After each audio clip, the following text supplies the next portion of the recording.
পেশায় নাপিত, অথচ ইতিমধ্যেই তিনি 400-রও বেশি সংখ্যক গাড়ির মালিক। মাসে 100 টাকা মাইনে দিয়ে জীবন শুরু করা মানুষটা আজ মার্সিডিজে চেপে সেলুনে আসেন চুল কাটতে। কি ভাবছেন, ওই সেলুনে চুল কাটতে গেলে 3-4 হাজার টাকা খরচ করতে হবে? আগে না, আজও মাত্র 150 টাকার বিনিময়ে চুল কেটে দেন ইন্ডিয়ার এই কোটিপতি নাপিত। ভদ্রলোকের নাম রমেশ বাবু। মোট সম্পত্তির পরিমাণ 1200 কোটি টাকা। কিন্তু কিভাবে একজন সামান্য নাপিত হয়ে এত বড় একটা রাজত্ব স্থাপন করলেন রমেশ বাবু? আর কেনই বা 400 খানা বিলাসবহুল গাড়ি কিনলেন তিনি? চলুন তাহলে আজকের এই ভিডিওর মাধ্যমে সেই সবটা জেনে নিই। বেঙ্গালুরুর একটা সাধারণ পরিবারে জন্ম হয় রমেশ বাবুর। বাবা পি গোপালও পেশায় একজন নাপিত ছিলেন। মাত্র 7 বছর বয়সেই পিতৃহারা হতে হয় রমেশ বাবুকে। থাকার মধ্যে ছিল মাত্র একটা সেলুন। বাবার মৃত্যুর পর কাকা সেই সেলুনের দায়িত্ব নেন। সংসার চালাতে মা লোকের বাড়িতে কাজ করতেন। মাসিক মাত্র 50 টাকা মাইনের বিনিময়ে প্রতিদিনের খাওয়া দাওয়া এবং বাচ্চাদের বইপত্র কেনা সম্ভব হয়ে উঠত না মায়ের পক্ষে। তাই মাত্র 14 বছর বয়স থেকেই রুটি রুজির খোঁজে নিউজ পেপার বিলি এবং দুধ ডেলিভারির কাজ শুরু করেন রমেশ বাবু। প্রথম মাসে রোজগার হয় মাত্র 100 টাকা। রমেশ বাবুর যখন মাত্র 18 বছর বয়স, সেই সময়ই বাবার ইনার স্পেস নামক সেলুনটির যাবতীয় দায়িত্ব নিজের কাঁধে তুলে নেন রমেশ বাবু। দিনরাত সেলুনে চুল কাটার কাজেই পড়ে থাকতেন তিনি। এই করতে করতেই চুল কাটার দিক থেকে একজন প্রকৃত শিল্পী হয়ে ওঠেন রমেশ বাবু। ফলে ইনার স্পেস সেলুনের খ্যাতি এমন বেড়ে যায় যে একসময় রমেশ বাবুকে ভোর 6টায় দোকান খুলে রাত 2টো অবধি মানুষের চুল কাটতে হতো।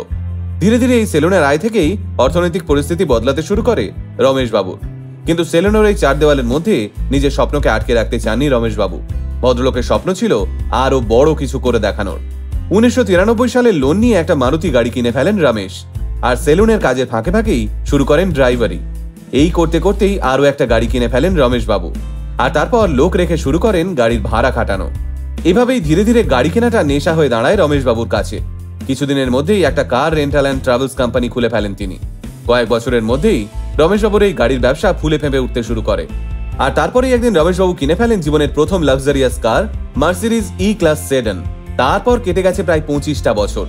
আজ রমেশ বাবুর গ্যারেজে শোভা পায় Rolls Royce, BMW, Bentley, Audi, জ্যাগুয়ারের মতো 120 খানা লাক্সারিয়াস গাড়ি। এখানে একটা তথ্য জানলে চমকে যাবেন। ভারতবর্ষের ধনকুবের মুকেশ আম্বানির কাছে মোট 170টা গাড়ি রয়েছে, যার মধ্যে মাত্র 10 খানা লাক্সারিয়াস কার। কিন্তু ঠিক সেখানেই রমেশ বাবুর কাছে রয়েছে প্রায় 417 খানা গাড়ি, যার মধ্যে 120 খানায় লাক্সারিয়াস কার। এই মুহূর্তে দাঁড়িয়ে রমেশ বাবুর কার রেন্টাল কোম্পানিতে মোট 300 জন কর্মী নিযুক্ত রয়েছেন।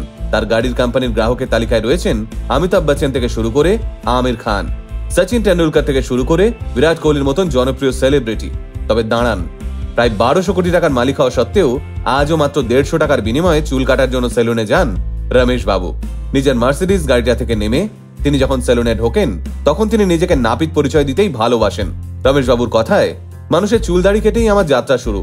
তাই জীবনে যত কোটি টাকার মালিকই হয়ে যাই না কেন, আমার আসল পরিচয়টা আমি কোনোদিনই ভুলতে চাই না। আর সেই কারণেই আমি আজও এই সেলুনে নিজের হাতে লোকের চুল দাড়ি কাটি।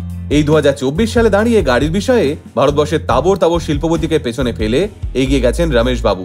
সেলুনের পাশাপাশি কার রেন্টাল সার্ভিসের ব্যবসাকে সমান গতিতে চালিয়েই বাজিমাত করেছেন বেঙ্গালুরুর রমেশ বাবু। সাধারণ পরিবারে জন্মেও নিজের হাতেই নিজের ভাগ্যের চাকা ঘুরিয়েছেন তিনি। তাই আলটিমেট মোটিভেশন টিম কর্নিশ জানায় ভারতবর্ষের কোটিপতি নাপিত শ্রী রমেশ বাবুকে আপনি সত্যি সততা এবং পরিশ্রমের একটা জলজ্যান্ত উদাহরণ। ভালো থাকুন স্যার। আলটিমেট মোটিভেশন কথা বলে আমার আপনার মতো মানুষের, যারা সাধারণের ভিড়ে থেকেও অসাধারণ কিছু কাজ করে দেখায়। আলটিমেট মোটিভেশন, বাংলায় মোটিভেশন, বাঙালির মোটিভেশন।